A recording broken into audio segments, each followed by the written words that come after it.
convite. Boa noite na santa e gloriosa paz do Senhor Jesus. Sou eu, o pastor Walterson Madureiros, juntamente com o diácono Rafael, para nós continuarmos o estudo do livro de Apocalipse, hoje no capítulo 10. Compartilha também, dá o seu like, e nós estamos aí também. Eu quero agradecer primeiramente a Deus e o nosso pastor Aldemir, que nós estamos aqui na 60 da Horace Street, no estúdio da Igreja Batista Vida Nova, na 60 da Horace Street.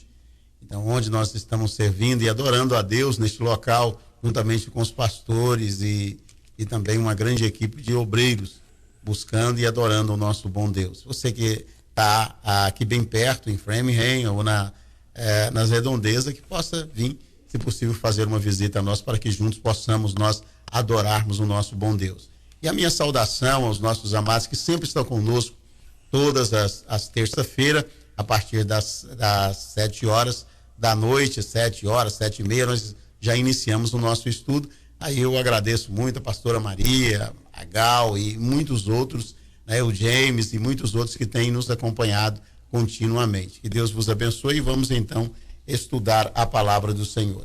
Lembrando que a semana passada estudamos acerca do capítulo 9, o capítulo 9 é o qual nós tomamos muito tempo, desde do versículo 1 até o verso 12.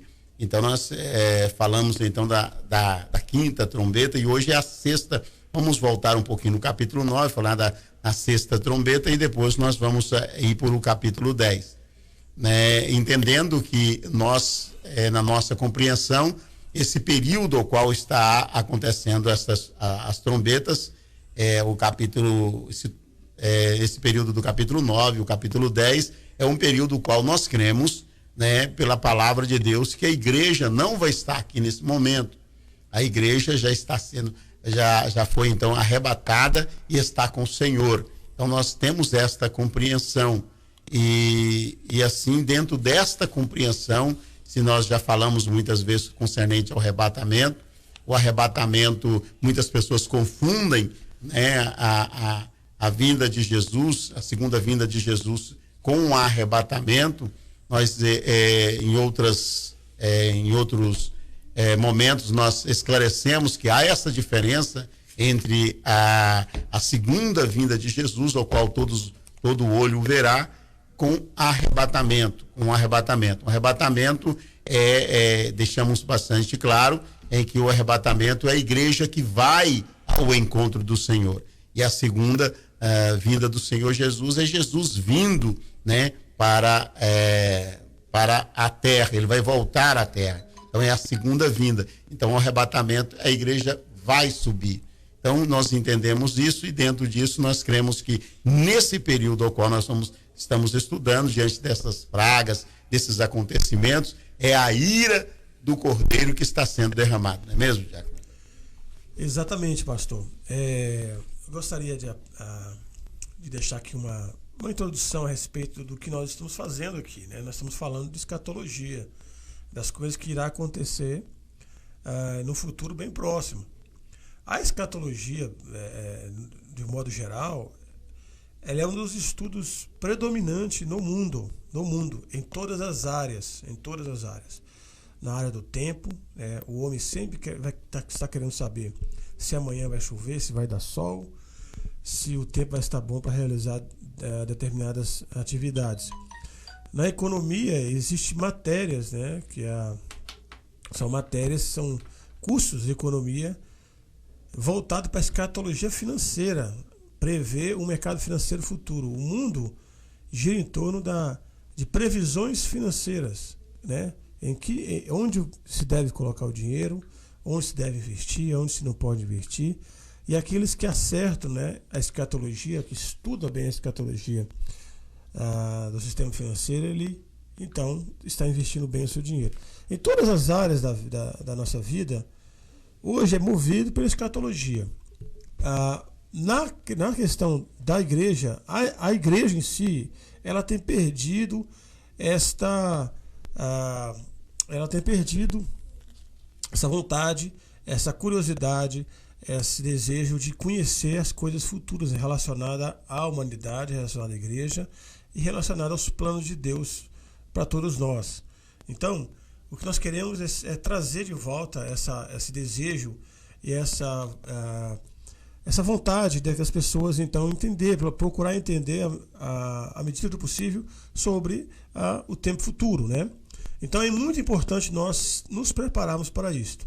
Isso que nós temos que entender, que aquilo que foi determinado para acontecer, não há, por Deus, não há nada que o homem possa fazer para desviar esses acontecimentos. Já acontecimentos aos quais o Senhor já decretou para que um dia venha a acontecer. Diácono Rafael. Amém, pastor, exatamente. Esses 4 anjos não são anjos angelicais, tá? São anjos caídos. O anjo ele não fica preso, o anjo ele fica solto. Esse anjo, como diz em livro de Judas e de Pedro, existem determinados demônios, anjos caídos, que estão acorrentados. Não é porque eles têm mais poder, eles são muito poderosos. Os anjos foram criados de uma forma igual e cada um com a sua função. Então, o que diferencia os demônios são a sua autoridade recebida, não a sua força, né? Por isso que Jesus diz que é dado toda a autoridade nos céus e na terra. Jesus é o único que tem toda a autoridade. E essas autoridades para os anjos foram distribuídas, são funções. Esses 4 anjos, esses 4 demônios que estão presos ao rio Eufrates, eles têm uma função para realizar no momento certo. E esses 4 anjos, esses 4 demônios, ele vai soltar então 200 milhões de espíritos malignos para matar 1/3 parte da humanidade. E como será isso, né? De qual forma será, como esses demônios irão agir? Nós vamos ler daqui a pouquinho. No verso 16 está dizendo assim: e o número dos exércitos dos cavaleiros era de 200 milhões e eu vi o número deles.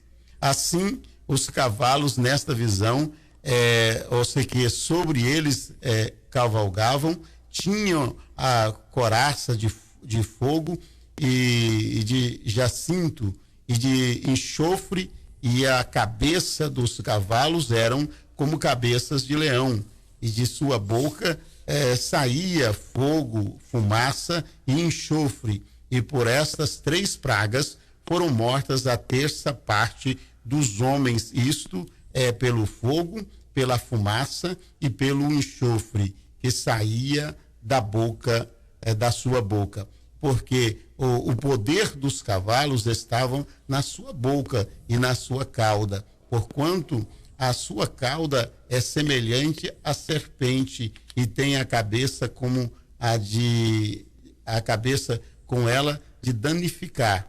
E tinha ela esse poder de danificar, né? Nos versos 20 está dizendo: e outros homens que não foram mortos por estas pragas não se arrependeram das suas obras, das suas mãos, para não adorarem os demônios e os ídolos e de outros, de ouro, de prata e de bronze e de pedras e de madeira, que nem podem ouvir, que nem não pode ouvir, que não pode falar, não pode andar, e não se arrependeram dos seus homicídios, e nem das suas feitiçarias, e nem das suas prostituição, e nem das suas idolatrias. Então nós vemos aí esses tais acontecimentos, mas nós vemos esses números que são realmente assim estrondosos, aos quais falam aí, né? A quantidade deles de 200 milhões, e eram realmente preparados para matar 1/3 parte dos homens, né, sobre a face da terra. Era algo que nos traz assim um verdadeiro assombro por este acontecimento que está verdadeiramente por vir.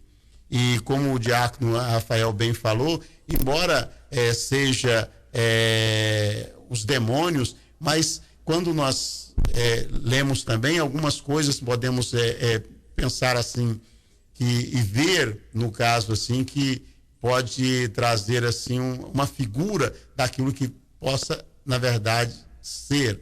Eu creio, na minha concepção, eu penso assim, pela descrição dos cavalos, e pelo aquilo que saía, a fumaça, o fogo, o poder estava na sua boca, estava também na sua cauda.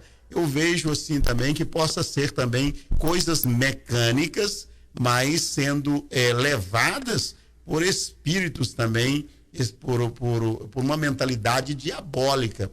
Tipo assim, eu sei que às vezes, como está falando que era realmente demônios, que eram espíritos que foram soltos lá, que estavam presos e foram soltos, mas aí nós vemos que entra em ação milhares e milhares, um exército muito grande. Primeiro era 4 e agora era milhões e milhões, uma quantidade estrondosa. Mas também que possa ter será um tipo de representação, pode ser, hoje vivemos na era dos drones, de drones, de tantas coisas eletrônicas, tantas coisas, né, aviões e tudo, que sai fumaça, que sai fogo, e a questão dos que foram, que chama a atenção, que foram destruídos, foi pela fumaça, né, pela fumaça, pelo enxofre, né, e também pelo fogo. Isso é o que consumiu também Sodoma e Gomorra, né? Exatamente. Já aconteceu antes, né? Todos os acontecimentos, né, pastor, no Apocalipse, não será de uma forma assim, nós vamos ver demônios voando aí, cuspindo fogo. Não é dessa forma. A Bíblia não tem uma linguagem moderna, né? Ela tem uma linguagem atual, contemporânea da sua época. No caso aqui, o versículo 18 está dizendo que por essas 3 pragas foram mortos. Está vendo que existe uma terceirização aí? Os demônios influenciam, mas usaram pragas, que é o fogo, a fumaça e o enxofre. Agora, como vai ser? Está aberta a interpretação, com certeza. Cada um nós podemos pensar em armamento, exército, demônios possuindo pessoas com arma, algo robótico. Tudo isso pode acontecer. Sabendo que tem uma mentalidade demoníaca, né? Exatamente. Por trás que vai colocar tudo isso em ação, né? Exatamente. Eu acredito no simbolismo, destacando a aparência desse demônio. Esse é um simbolismo, e acredito na literalidade do cumprimento do que vai acontecer.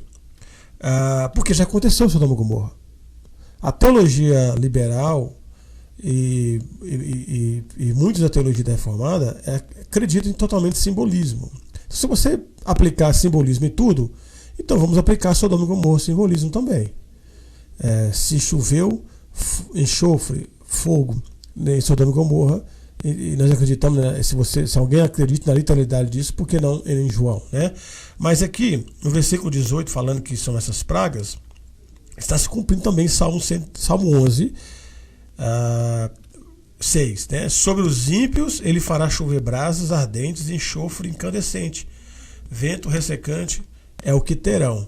É uma profecia em Salmos 11. Lá em Ezequiel 38, 22 está escrito: executarei o juízo sobre ele com peste, derramamento de sangue, derramarei torrentes de chuva, saraiva, enxofre ardente sobre suas tropas, sobre muitas nações que estarão com ele. Então, existe uma profecia a respeito desse acontecimento que está para acontecer. Aqui no verso 20, pastor, que o senhor leu, e os outros homens que não foram mortos por essas pragas não se arrependeram das obras das suas mãos, por não adorarem os demônios e os ídolos de ouro e da prata e do bronze e da madeira. Essa questão aqui, olha que interessante. Uma terça parte morreu, né? Os que não morreram, eles não se arrependeram. Então nós vemos aqui uma época diferente. Normalmente a dor faz com que o homem se arrependa. Isso sempre foi assim no Antigo Testamento.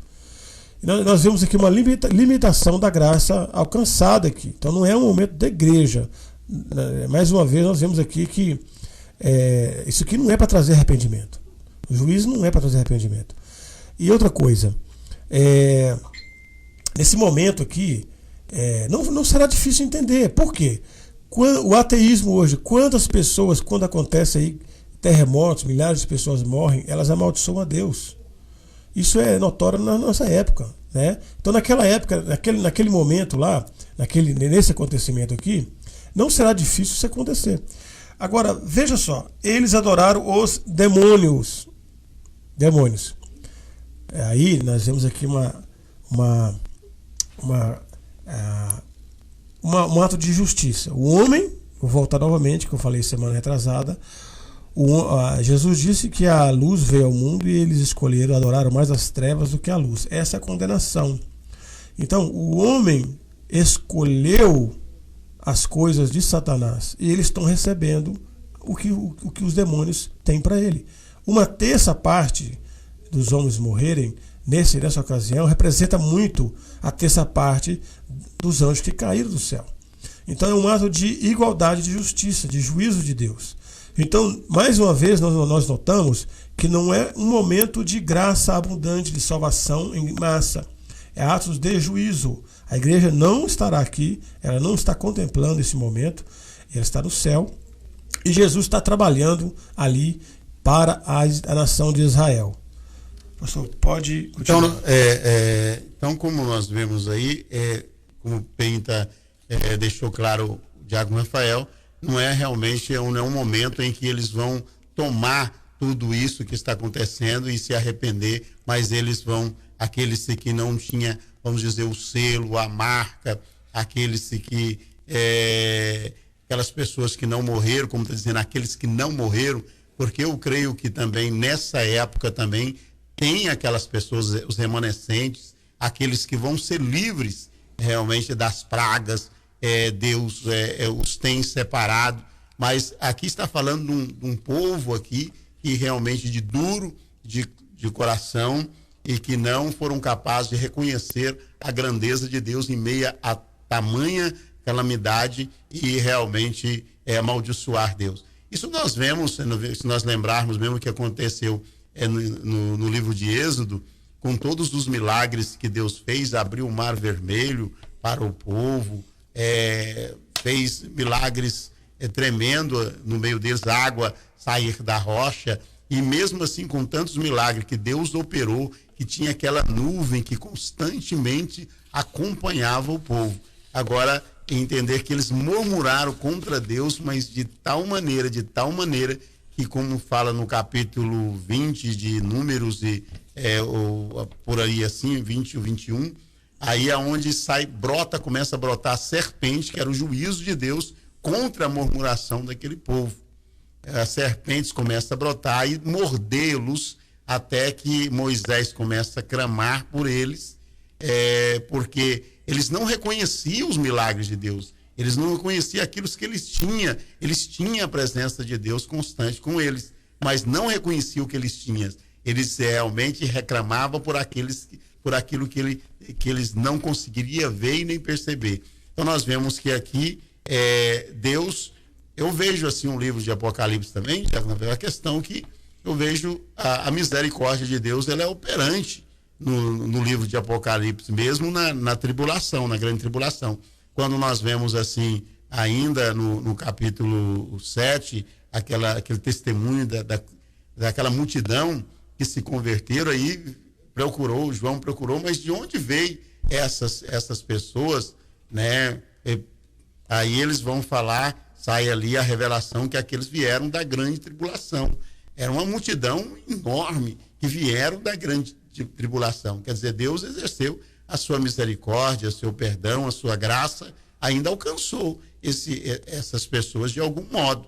Não com tanta facilidade como tem nos nossos dias, mas eles conseguiram realmente estar realmente do lado de Deus. E era uma grande multidão, como diz. Então eu vejo que há um período ainda em que opera, ainda na grande tribulação, está operando a graça salvadora de Deus, um poder salvador de Deus. Mas aí nós vemos que aí vai ficando mais apertado, que nós estamos chegando agora, já entrando aqui, já bem na parte quase final.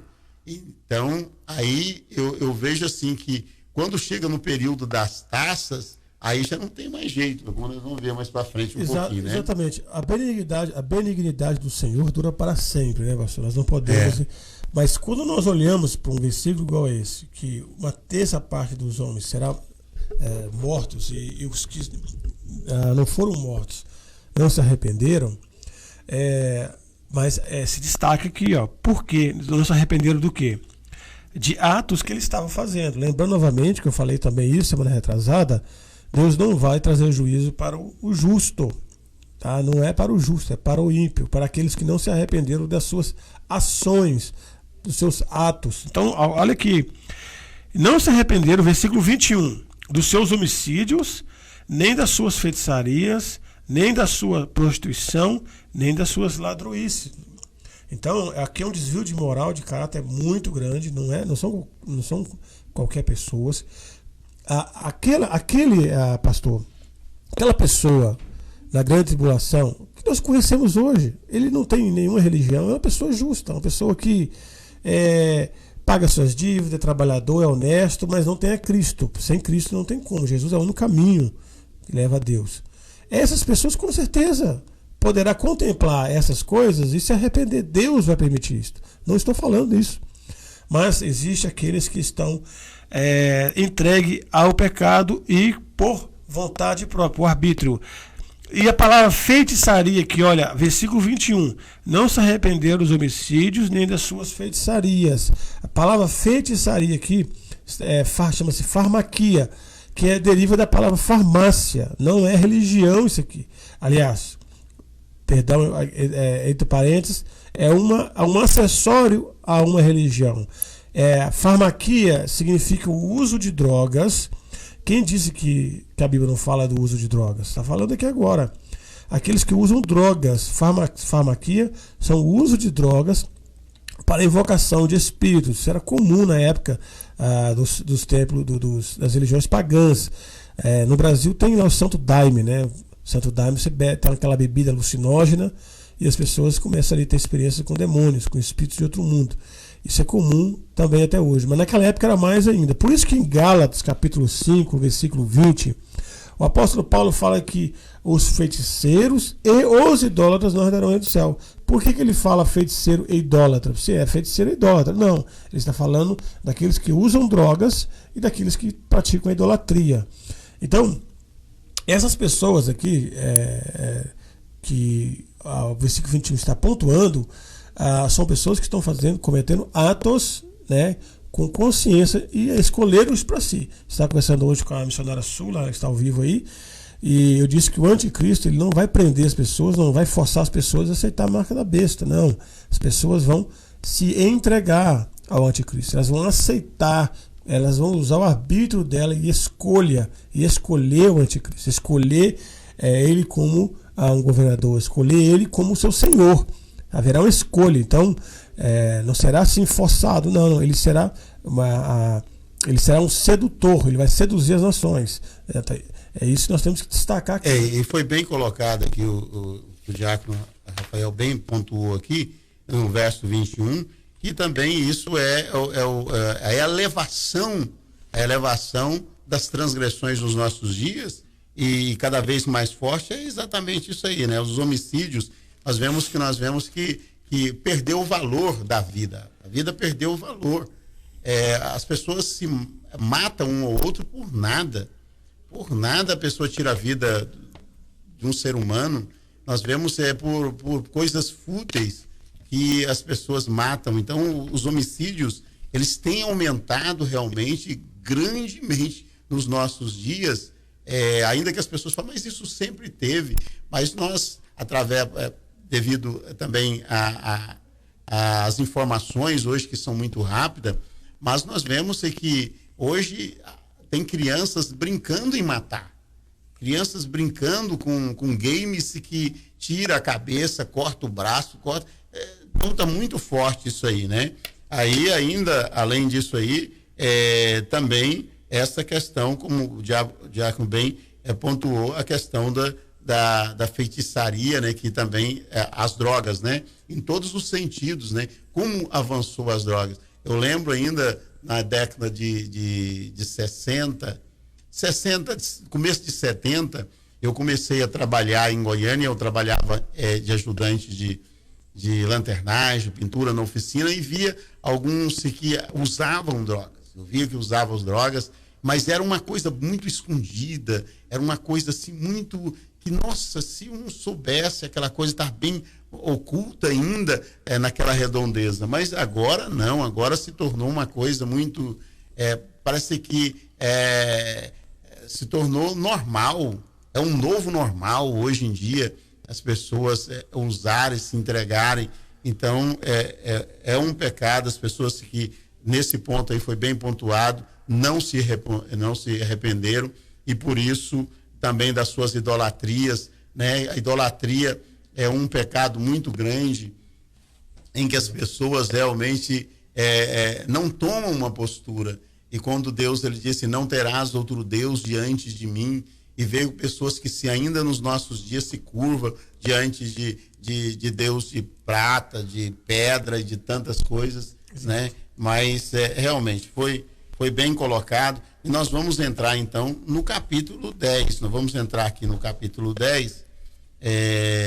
Já deixando claro aqui, né, só dando uma voltadinha aqui, como nós estudamos a semana passada, mas eu acho que nós entrar aqui no capítulo 10, nós já vamos responder alguns pontos aqui no início do capítulo 10, que é o versículo 1 e o versículo 11. Nós vamos responder depois que entrarmos aqui no capítulo 10, né, de Apocalipse, que diz assim: vi um outro anjo forte que descia do céu, vestido de uma nuvem, e por cima da sua cabeça estava um arco celeste, e o rosto era como o sol, e os pés como uma coluna de fogo. E tinha na mão um livrinho aberto, e pôs o pé direito sobre o mar e o esquerdo sobre a terra, e clamou com grande voz, como quando blama um leão.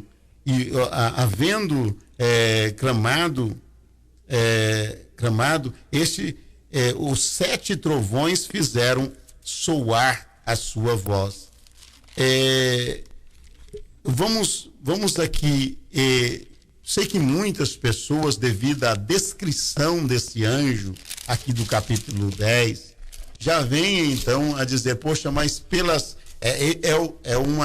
vamos dizer, uma aparição do próprio Senhor Jesus Cristo, né? Porque quando se fala dos seus, o seu rosto era como o sol, né? E os pés como colunas de fogo. Quando nós vemos a descrição no capítulo 1 de Apocalipse, sobre o Cristo glorificado, nós, quando comparamos os dois, nós vemos então que esse anjo não é um anjo comum, não é de maneira nenhuma um anjo comum, como aqueles que deteve os 4 ventos, como aqueles que já apareceu em outras, mas vemos que esse anjo tem realmente algo diferente neste anjo. Mas até conversando com o diácono Rafael concernente a isso aqui, eu também sou de acordo que não venha a ser o próprio Cristo, né, o diácono Rafael? Também não vejo que seja Cristo, pastor, apesar de muitos pastores conhecidos entender assim. Eu não consigo entender assim por uma razão muito simples. A Bíblia não está falando. Está falando que é um anjo, que é um mensageiro. Você está falando que é um anjo. Agora, os pontos fortes de quem acredita que seja Cristo são as características do anjo, né? Porque ele tem características que nós vimos lá no capítulo 1, que parece sim com Cristo. Mas nós temos que tomar muito cuidado, porque não está falando, não é porque parece, que significa que seja.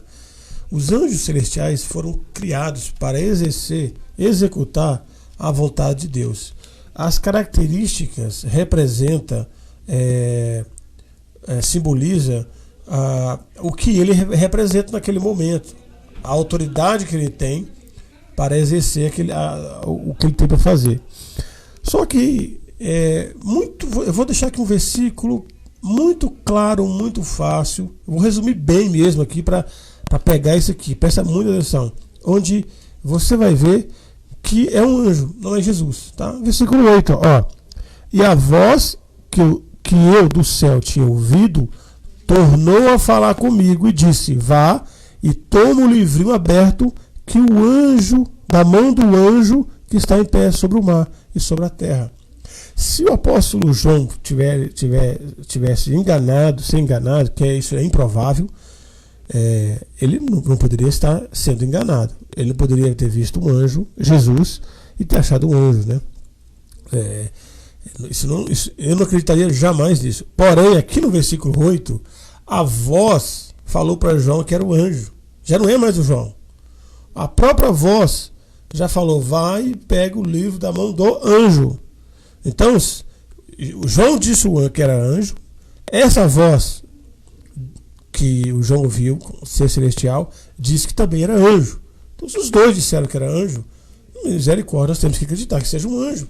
E também, Diego, o que nós cremos é o seguinte, que o anjo, eles são, eu sei que na palavra de Deus ela mostra, né, às vezes aqueles anjos que fazem, que apresentam, que se manifesta, mas que levando a mensagem de Deus e leva consigo, na verdade, a autoridade como se fosse o próprio Deus, mas é um anjo. Nós vemos aí o anjo que apareceu para Josué, né, que apareceu para Josué no livro de Josué, né, antes daquele evento, vamos dizer aí, aquele pecado que cometeu por causa da capa ali, eu sei que quando o anjo aparece a Josué, ele se declara que ele é um príncipe, e acontece que Josué se curva e adora, e ele aceita a adoração, mas era um anjo. Aí acontece que nós sabemos que anjo não aceita adoração, mas a Bíblia descreve ali como um anjo, mas é uma aparição do próprio Deus, mas se manifesta ali como um anjo. Mas aí, apesar que todos nós falamos, não, ali é realmente uma teofania do próprio Senhor Jesus, mas a Bíblia declara ali que foi um anjo.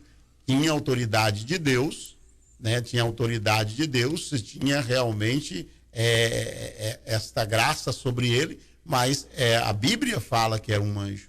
Então nós vemos que aqui, quando nós iniciamos também o capítulo 9, o versículo 1 do capítulo 9, para muitos, eu já ouvi muitos, até mesmo estudiosos, até dizer também que esse anjos que caiu do céu, também, aqui no capítulo 9, verso 1, também é o próprio Senhor Jesus. Dizendo assim, no versículo 9, verso 1, dizendo assim, e o quinto anjo tocou a trombeta e viu uma estrela que do céu caiu da terra e foi-lhe dada a chave do poço do abismo.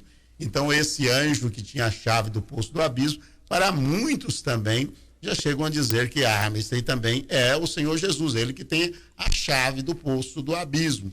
Ele disse, eu que me dado a chave do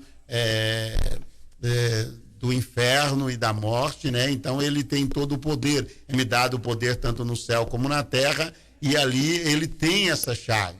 Então, se ele tem essa chave, e como também alguns citam até mesmo Lucas, no capítulo 8, verso 31, que chega quando Jesus ele vai lá em Gadara, encontra o endemoniado de Gadareno. Quando ele encontra ele, aquele demônio fala com ele, poxa, o que tenho nós contigo, Jesus, filho de Deus Altíssimo, vieste nos atormentar, e rogava ao Senhor Jesus que não lhe mandasse para fora daquela província ou para o abismo.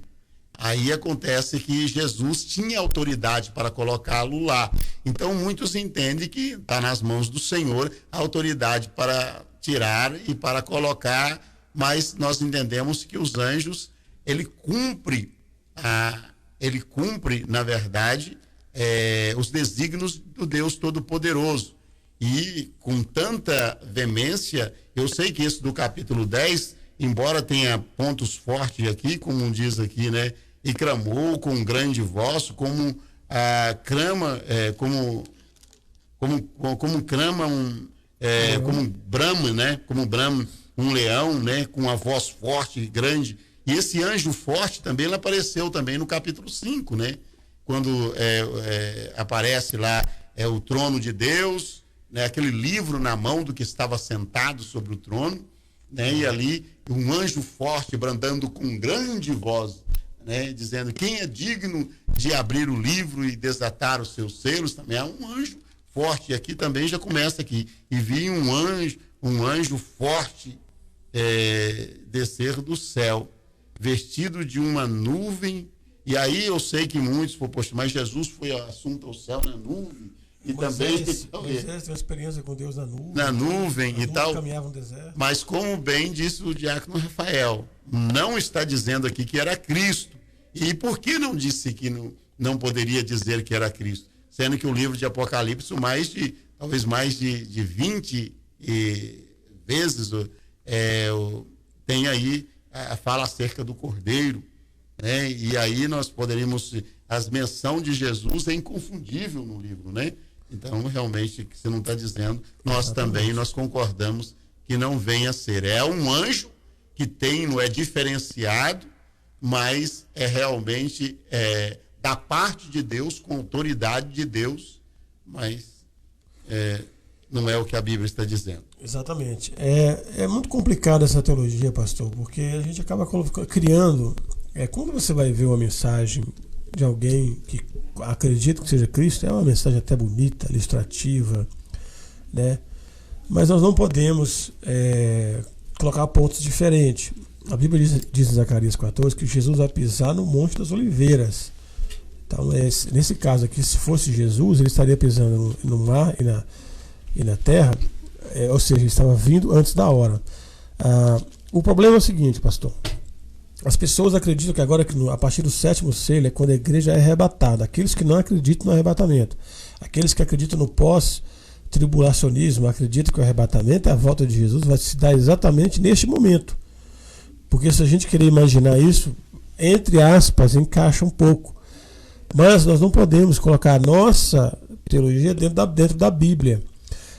Porque esse anjo vai anunciar agora a 7ª trombeta, que está falando de algo dos mais importantes, né? Então, fazer essa ligação, ela é perigosa, ele não é fiel ao que está escrito aqui.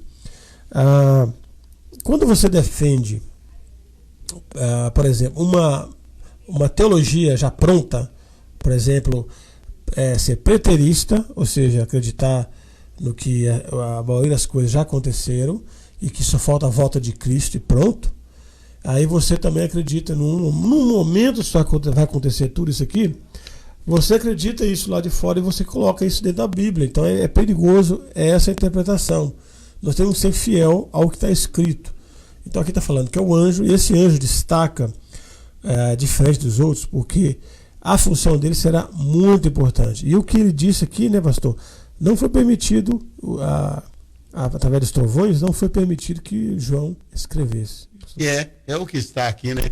É o verso 4 que está dizendo assim: e sendo ouvidas dos 7 trovões as suas vozes, eu ia escrevê-las, mas houve uma voz do céu que dizia: sela os 7 trovões, sela os 7 trovões, o que 7 trovões falaram, e não escrevas. Nós vemos aí que o livro de Apocalipse, ele é um livro de revelações, é um livro de revelações e tal, mas o que os 7 trovões falaram, disse para selar. E quando se fala no 7, né, a questão do 7 no livro de Apocalipse, é um número que está sempre presente de uma forma bem forte, né? É uma plenitude, está sempre desde o início, né? Os 7 castiçais de ouro, as 7 igrejas, e aí os 7 selos, as 7 trombetas, 7 taças e 7, e fala sobre 7 e 7, né? Então nós vemos aqui o que me chama a atenção aqui também é que não quis revelar o que estava no livro. nós sabemos que e esse livrinho aqui, ele é completamente diferente do livro no capítulo 5, que estava na mão. Exato. Estava na mão ali do que estava sentado sobre o trono, o qual o Senhor Jesus é o que for achado digno de abrir o livro, de desatar os seus selos. Então ele começa a desatar os seus selos, e esse livrinho ele está aí incluso dentro, né, dessas revelações contínuas que o Senhor Jesus está falando aí. Então acontece que aí diz para não revelar, e entendemos que João, nesse caso aqui, ele entendeu exatamente o que os trovões falaram, né? Mas só que ele não pôde revelar o que falaram. Eu sei que nos nossos dias tem tantas pessoas aí que eu até ouvi pessoas que se acham demais até dizer que há revelações do capítulo do que estava no livro, que estava na mão do que estava sentado no trono no capítulo 5, não é exatamente o que foi revelado a partir do capítulo 6. Então eu acho, mas isso aí é um absurdo, nós não concordamos com isso, porque a Bíblia de maneira nenhuma dá respaldo para uma interpretação aleatória do que está escrito na Bíblia. Então o que nós estamos fazendo é falando o que a Bíblia diz. E aqui nós não vamos falar o que os trovões falaram, porque não é revelado na Bíblia. Eu sei que vivemos numa época que tem muitas pessoas que se acham que pode até dizer o que os trovões falaram. Já escreveram livros, já. Já escreveram, né? Livro, chegaram a escrever o livro aí, tá vendo? Falando que Deus falou para ele o livrinho lá, qual que é aquelas palavras, né? Se nem apóstolo João pôde. Isso aí irmãos, nós não podemos jamais, nós temos que desconfiar disso rápido. Se a Bíblia oculta. Mas também não é, Diácono, que muitos desavisados, pessoas que não têm conhecimento bíblico, que não lê Bíblia, pode também cair nesses engodos e também ser levado a heresias? Exatamente. Nós temos que tomar muito cuidado. O que vale, irmãos, é naquilo que nós acreditamos, né? E uma pessoa para chegar, isso é uma pretensão. Uma pessoa para chegar a dizer, eu sei o que está escrito, aquilo que ninguém sabe. Deus não permite isso. Deus não permite isso. Isso é pretensão. Está longe de ser humilde. Deus, ele ocultou aos doutores e revelou aos humildes. Deus revela aos humildes. Não revela aquilo que ele não é para revelar. Mas uma pessoa para falar que foi revelado algo que foi proibido, isso não é humildade. E se não tem humildade, não tem revelação. Basta nós analisarmos. Então, e muitos acreditam, e até hoje acreditam nessas pessoas que escreveram esses livros. Aí o verso 5 está dizendo assim: o anjo que via estar sobre o mar e sobre a terra levantou a mão ao céu e jurou por aquele que vive para todo sempre, o qual criou os céus e o que na terra há, e a terra e o que nele há, e o mar e o que nela há, que não haveria mais demora, não haveria mais demora. Então ele clamou por aquele que vive para todo sempre. E desse anjo ele levanta a mão e dá glória àquele que fez tudo. Então nós vemos que é um anjo ao qual reconhecendo, e quando nós sabemos que o Senhor Jesus, ele é o autor da criação. Ele faz parte aí. Eu gosto de frisar isso quando no capítulo 4 mostrou o trono de Deus, e o capítulo 5, que é uma continuação do capítulo 4, mostra ali que está sentado no trono, sabemos que é o Deus Todo-Poderoso, e aquele anjo forte que diz com grande voz, né, gritando com grande voz, quem é digno de abrir o livro e desatar os seus selos. Então ninguém foi achado nos céus, nem na terra, nem debaixo da terra, digno de abrir o livro e nem desatar os seus selos, nem de olhar para ele. Mas ele que chorava muito, mas quando ele olhou que no céu não havia ninguém, nem na terra, nem lugar nenhum, então ele chorava, mas ele olhou que do trono, ele olhou para o trono e viu que saiu do trono, o que é digno de abrir o livro, saiu do trono. Ele não veio de outro lugar, mas veio de lá do trono. Então nós entendemos de que esse anjo aqui, no versículo 5, ele também glorifica, ele está glorificando aquele que fez os céus, a terra e tudo que nele há. Então, é um anjo. A Bíblia está dizendo aqui que ele é um anjo. Exatamente. Então, nós não podemos dizer que ele é o Senhor Jesus, porque a Bíblia não está dizendo, embora as suas características diferenciadas dos demais anjos, o qual nós ouvimos, né? Mas o ponto aqui também, agora você pode abrir mais o leque, mas aqui, o ponto aqui também é esse ponto. E a terra e o que nela há, parte final do versículo está dizendo, ele também, que não haverá mais demora. Ele deixa claro, não haverá mais demora. Aí pode... Exato. O anjo jurou, né? Uns que acreditam que seja Jesus até falam, não, ninguém pode jurar, né? Jesus disse que ninguém deveria jurar. Jesus disse para nós, seres humanos falhos, não falou para o anjo, né? E ali não é um juramento, aquele juramento humano. Ali, a palavra juramento ali, que é ono, né? Ela é uma promessa, ele prometeu. E o anjo prometeu que não vai ter mais demora. Porque a função dele é esta. Esta é a função desse anjo. Então nós temos que destacar bem isso. E aí começa a exaltar aquele que vive para todos sempre, que criou os céus e a terra. Cristo não se exalta, né? Nós vemos isso até mesmo quando ele estava encarnado. Ele não se exaltou, né? E as pessoas que o adoram, os anjos que o adoram. Não existe nenhum versículo, nenhuma passagem que Jesus está ele pegando adoração para si próprio. E aqui, pastor, que não haveria mais demora, né? Cumprimento do juízo.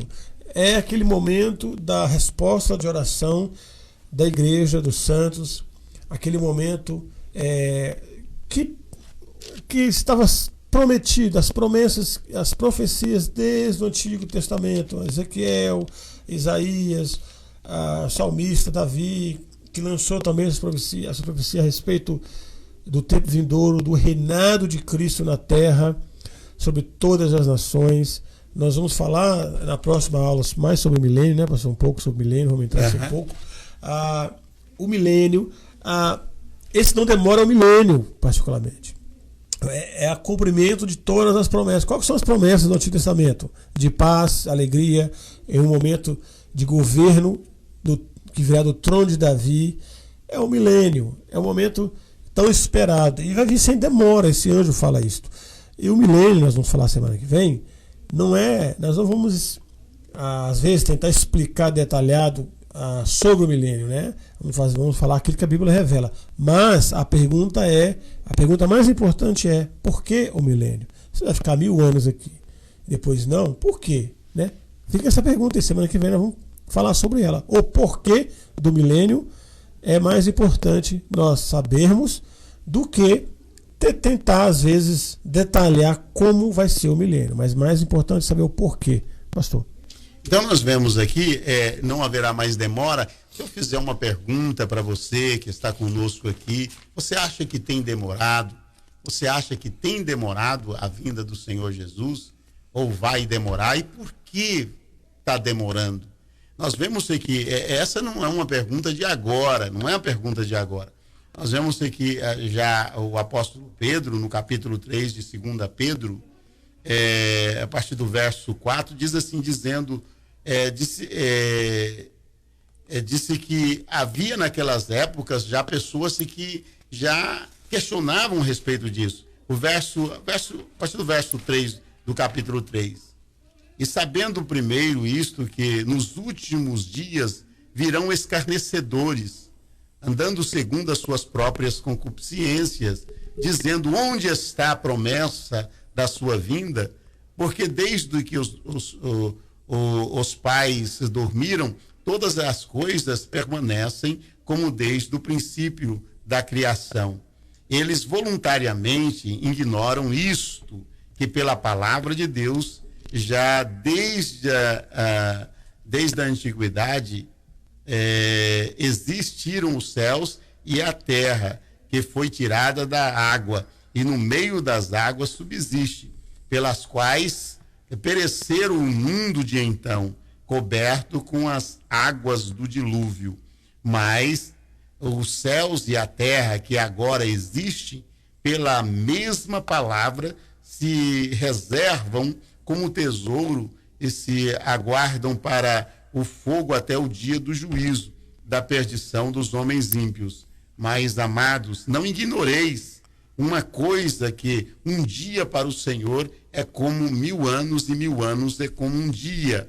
O Senhor não retarda a sua promessa, ainda que alguns a tenha por tardia, mas é longânimo para convosco, não querendo, ainda continua o versículo, está dizendo, mas não querendo que alguns se percam, senão que todos venham a arrepender-se. Eu vejo assim, que no capítulo 7 do livro de Apocalipse, ainda aquela oração, aquele clamor que tinha dos santos clamando, até quando continuará?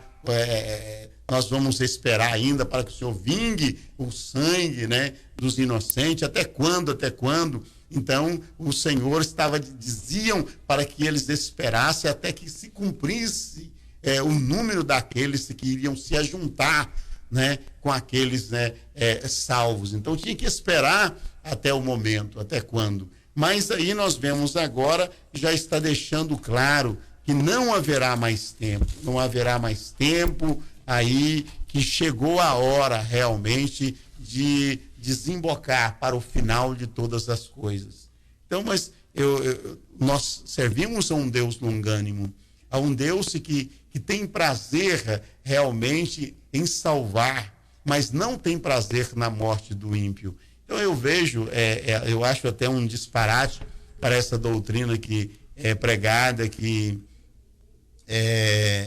uma vez salvo para sempre, e também Deus já determinou já escolheu os seus salvos, e aí, pronto, aqueles que não estão, realmente já não são predestinados à salvação, não tem chance, embora mesmo querendo. Uma vez joio para sempre. Mas nós vemos que não tem sentido isso, porque a palavra ela é pregada a todos, e nós vemos que Jesus ele veio por todos. Então ele dá a chance a todos, do homem mais regenerado, mas ao homem mais ímpio e perverso. Todos têm a mesma chance, né? Exatamente. A predestinação, ela é uma grande confusão. A predestinação, ela não é totalitária na Bíblia. Ela é singular. Ela tem o seu lugar, né? O apóstolo, João Batista foi predestinado a ser o caminho. Ok, tá certo. Salvação não. Salvação é escolha. Jesus falou, vou falar novamente, a luz é o mundo, os homens escolheram mais as trevas do que a luz. Essa é a condenação. Jesus disse em João 3,16, Deus amou o mundo de tal maneira que deu o teu Filho unigênito para que todo aquele que crê não pereça, mas tenha vida eterna. Então existe para aquele que crê. A salvação é uma escolha. A vida com Cristo é uma escolha. É realmente ser firme. Por isso que existe provas, tentação, existe o chamamento, existe a pregação do Evangelho, existe a conversão, existe o primeiro passo, existe aquele momento ali que você tem que tomar decisão na sua vida, que você tem que deixar. E quando nós tomamos a decisão de escolher a Deus, esta é uma das maiores, ou se não a maior adoração que o homem pode se vir a fazer diante de Deus. Você escolher servir a Deus no mundo pecaminoso. Um contraste muito grande com os demônios, né, os anjos caídos, que escolheram o pecado em um ambiente onde não havia pecado. A igreja, ela escolhe não o pecado no ambiente onde é dominado pelo pecado. E por incrível que pareça, nós vemos aí muitos que não têm essa clareza não está bem claro para eles de que o nosso Deus, ele é um Deus ao qual ele não obriga ninguém. Ele deu ao homem o livre-arbítrio e disse, eis que coloco diante de vós o caminho da vida e o caminho da morte, escolhe. Ele disse, aparta-te do mal e faça o bem e terás morada para sempre. É o conselho de Deus, é apartar do mal e fazer o bem. Aí sim terá morada para sempre. Então esse é um Deus que sempre deixou claro para o homem. E o convite de salvação ainda está aberto. E nós vivemos num tempo oportuno, em tempo de salvação. Embora nós estamos falando sobre escatologia, os acontecimentos dos últimos tempos, e anunciamos, né, coisas terríveis que vão acontecer, mas nós podemos nos livrar de tais coisas, porque o nosso lugar seguro é Cristo. E nós cremos piamente que, estando em Cristo, nós estamos seguros em nome do Senhor Jesus. No verso 7 do capítulo 10 de Apocalipse está dizendo: mas nos dias da voz da voz do sétimo anjo, quando tocar a sua trombeta, se cumprirá o segredo de Deus, como anunciou os profetas, seus servos. Então, há de se cumprir a voz que eu do céu tinha ouvido, tornou a falar comigo e disse: vai e toma o livrinho aberto da mão do anjo que está em pé sobre o mar e sobre a terra. Eu fui ao anjo, dizendo-lhe: dar-me o livrinho, e ele disse-me: toma e come, e ele fará amargo ao teu ventre, mas a tua boca será doce como mel. Eu sei que o Rafael já deu um sinal aqui sobre o verso, mas nós, nos dias da voz do sétimo anjo, quando tocar a sua trombeta, se cumprirá o segredo de Deus, como anunciou aos seus profetas, aos seus servos. Sim, eu só queria destacar bem rapidinho, pastor, uma clareza muito grande aqui nesse versículo, de como o apóstolo João está vendo algo que vai acontecer lá no futuro, nos dias da voz do sétimo anjo, quando tocar sua trombeta, nos dias, né, naqueles dias. Então, como ele joga lá para o futuro e não para um tempo próximo, né, não para um tempo preterista, como que já aconteceu. Não, será nos dias, naquele momento se cumprirá o segredo de Deus. O segredo de Deus é algo final, né? Esse segredo, não quero entrar em muitos detalhes nisso não, porque a gente vai pegar muitos versículos no Antigo Testamento, mas é a execução do juízo de Deus para um tempo final. Aqui, pastor, quando o senhor leu aqui que o anjo, que o apóstolo comeu e sentiu um gosto, né, de doce como mel e amargo no estômago, nós temos que pegar os dois lados aí, o doce e o amargo. Havia uma cultura judaica que se ensinava às crianças a ler, né, a memorizar as letras com mel.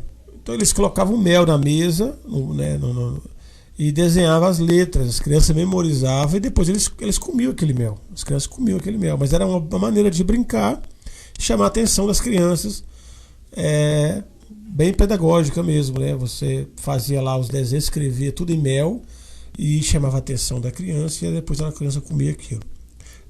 Há quem diz que está fazendo essa comparação. Esse amargo no estômago, né, é a aplicação da palavra. João comeu um livro, ou seja, algo que está escrito. Lembrando novamente, a gente tem que sempre pensar com a cabeça dos judeus e da história dos povos, né? Aquilo que está escrito não tem como mudar. Lembra lá de Esther, né?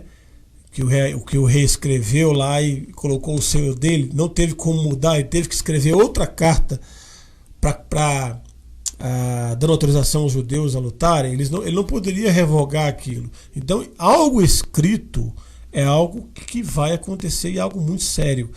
E ele está falando o que está escrito, né? Esse amargo é a aplicação da palavra de Deus, é a aplicação da vontade de Deus, que é amargo para uns, mas doce para outros. Para a igreja, para os santos, para o justo, a palavra de Deus ela é doce, mas para aqueles que não querem servir a Deus, a palavra é amarga. Lembrando sempre, demonstrando aqui o símbolo da justiça, que é o amor, né? Sempre o amor àqueles que escolhem, e a justiça àqueles que negam a verdade de Cristo, a salvação de Cristo. E também nos mostra aí o que João deveria fazer, realmente era comer. Aí nós, quando nós falamos, nós pensamos assim, logo na comida mesmo, mas nós entendemos aí também que são informações, né, que vêm sobre ele, ao qual com muito entendimento, porque ele digere todas essas informações ao ponto de realmente mergulhar nesse saber mesmo. E como nós vemos nos nossos dias, também a palavra de Deus nos leva em determinados textos que nos fala, e quando a palavra de Deus ela é comida, a palavra de Deus ela é comida. E se nós entendermos assim, que é o que todos aqueles que aceitam a Cristo devem fazer, é comer a sua palavra. É comer a sua palavra verdadeiramente e não simplesmente prová-la. Mas quando se fala na comida, ao ponto de digerir, que ela ir para dentro mesmo, comer ao ponto de comer, é aquele estudo mais profundo, aquele estudo mais bem aprofundado, não é um estudo raso. E hoje, eu acho que um dos maiores sofrimentos, as pessoas se perdem muito hoje, é porque não come a palavra de Deus, mas simplesmente prova a palavra de Deus. Tem uma experiência rasa, simplesmente na ponta da língua, mas não consegue comer a palavra de Deus. Então, feliz é aqueles que comem a palavra de Deus. E João, realmente, ele comeu o livro, ele comeu as informações. Ao tanto, é para que ele, então, continuasse falando concernente da vontade de Deus para outras nações. Então, ingerir, era assim, informações. É um livro ao qual, cheio de informações, veio sobre ele, e ele pegou esse conhecimento. Então, nós precisamos realmente, também nos nossos dias, mergulhar na palavra de Deus, comer a palavra de Deus, mas comer mesmo. E feliz é aquele que come, que realmente se sente cheio mesmo, abastecido, o seu estômago bem cheio. E como se torna amarga? É o cumprimento da mesma. Quando nós vemos ali o capítulo 16 ali de Mateus, verso por ali 16 por aí, que fala que o Senhor Jesus ele começa a dizer que aquele que vem, se quiser vir após mim, renuncie a si mesmo. Na primeira instância, vinde a mim todos vós que estáis cansados e sobrecarregados, é suave, é doce, é gostoso. Mas agora, quando diz para renunciar a si mesmo, né? Aí sim já torna amargo, né? Exato. São decisões difíceis. São decisões difíceis. Você negar algo que é bom para a carne não é fácil, né? Por isso que é necessário a santificação mesmo. É necessário o encontro com Deus. A igreja precisa ter um encontro com Deus. Se nós não tivermos um encontro com Deus, a gente não consegue prosseguir. Quando um cristão se converte, né? E aí ele em pouco tempo ele começa a andar, ele desaparece, né? Ele já não se desvia. Falta encontro com Deus e entender realmente o que é evangelho. Então, se nós ficarmos ouvindo só esse evangelho fraco, esse evangelho de prosperidade, esse evangelho que não fala de mudança, de transformação, nós não conseguiremos prosseguir. Mas quando nós vemos exatamente o que o evangelho diz, aí sim nós não estamos sendo enganados, né? A vida não é fácil. Servir a Deus tem nossas dificuldades, porém não é ruim, é prazeroso, é bom. E pastor, Jesus também ainda fala que o caminho é apertado e a porta é curta, né? Não é só a porta que é curta, o caminho também é apertado. O caminho para chegar na porta é apertado, é difícil. E existe também a porta larga.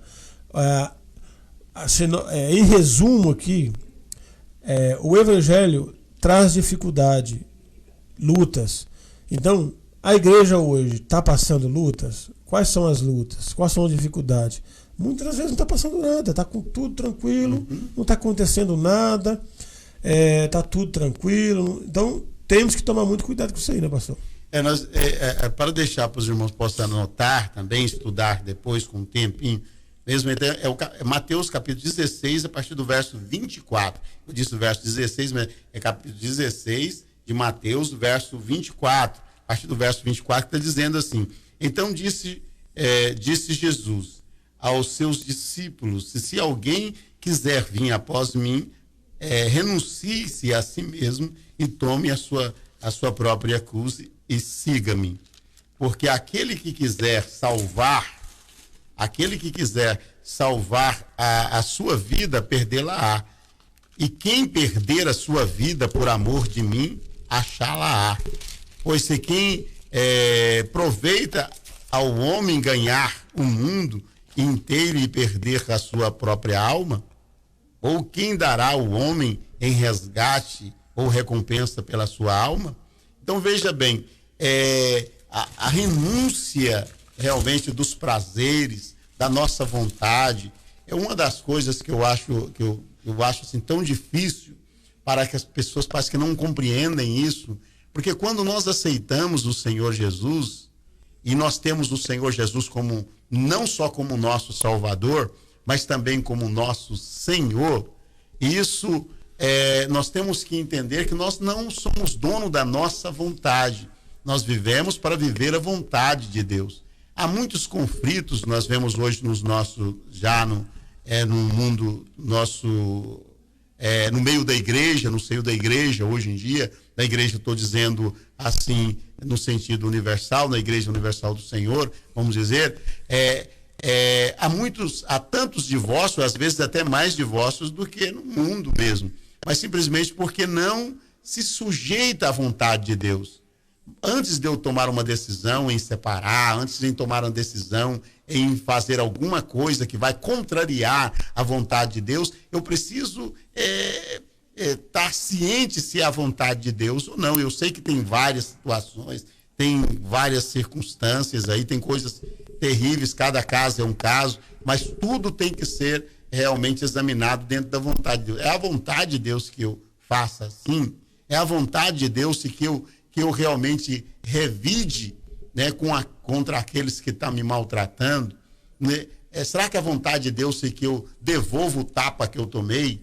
Mas é amargo para a gente, né, dar o rosto para outro bater, ou se humilhar, abaixar a cabeça diante de um patrão que humilha constantemente, mas sabendo que muitas vezes o resultado da humilhação por uma semana ou 15 dias vai resultar na convenção daquele homem. Mas será que as pessoas, nós estamos dispostos a pagar um preço, deixar uma coisa tão amarga de abaixar a cabeça por alguém que nos humilha? Ou isso é vontade, é a cruz. E a cruz, Rafael, eu vejo assim, o que é a cruz, né? Fala assim, cada um deve carregar a sua cruz. Alguns pensam assim, mas eu tenho uma cruz pesada demais, às vezes é o esposo, né? E nós, aquele esposo é uma, a outra é a mulher. Não, mas eu tenho uma mulher, então minha mulher é minha cruz. Minha cruz está lá. Minha cruz é minha mulher, ou às vezes a mulher fala, minha cruz é meu esposo, minha cruz é o meu patrão, minha cruz é uma situação. Mas a cruz não é em si um objeto ou alguma coisa que muitas vezes o inimigo ou o próprio Deus está usando para me moldar. Não. Mas a cruz é a maneira que eu me comporto diante da situação. Então, se eu me comporto mal diante de uma situação, então eu não estou carregando a minha cruz. A cruz é a maneira que eu vou corresponder diante de um maltrato, diante daquela situação. Se eu me comporto conforme a vontade do Senhor, eu estou carregando a cruz. Mas se eu me comporto conforme a minha vontade, então aí eu não estou carregando a cruz. Então, esse é o lado amargo. Exato. Cruz, né, não é ser perfeito igual Cristo, mas é ser o exemplo que ele foi. Se nós olharmos a trajetória de Cristo, ela não foi mirabolante, não foi extravagante, impossível para qualquer um seguir, não. Ela foi comum. Em todas as ações, Jesus venceu em todas as ações. A provocação, os momentos difíceis, a fome. E quando Jesus fala, ó, carrega a tua cruz, eu falo, olha para tudo que eu fiz como exemplo. É por isso que Jesus batizou, ele se batizou. Ele deixou que o João Batista o batizasse, ele foi exemplo de tudo. Falou, vou fazer tudo ali, ó, para que as pessoas vejam o que eu fiz e façam igual. Um modelo, cruz é um modelo, fazer igual. É claro que Jesus foi perfeito, novamente. Nós cometemos falhas, mas até reconhecer falhas já é um ponto positivo, né? Reconhecer quando errou e se arrepender e não fazer novamente. E olha, nós não podemos pensar que nós convertemos a Cristo. Olha, eu estou pronto. Não. Tem coisa dentro aí que Deus sabe que tem que sair. Tem que se tirar, tem que mudar. Se nós olharmos para trás, é saudável olharmos para trás. Nossa, como nós éramos e como nós mudamos. Eu não tinha paciência. Muitas das vezes devia e não pagava. Hoje paga tudo direitinho. Criou temor no coração. Tem muito crente que está devendo os outros aí. Precisa converter. Não quer pagar. E aí precisa converter. Mas tem aqueles que não pagavam, voltou a pagar direitinho. Não deve ninguém. É um testemunho vivo. Ele está se transformando. Então nós estamos transformando à medida do possível. Esse é o tomar cruz, né? É possível viver no meio da sociedade dando exemplo. Igual o pastor acabou de falar, não é fácil receber às vezes alguma provocação e ficarmos calados, né? Mas tenha isso como oportunidade de Deus arrancar. Porque, pastor, a primeira vez que nós sofremos passamos por essa situação difícil de lidar, quando nós tratamos, eu vou ser exemplo como cristão aqui. Quando acontecer de novo, facilmente você vai passar, não, pastor? Você vai vencer essa parte. É uma área que nós conseguimos vencer. É uma prova, né? É uma prova. Passou pela prova, então não vai repetir de novo. Repetir de novo, eu já passei por aquilo, já. Então nós temos que realmente observar o nosso dia a dia, né, pastor?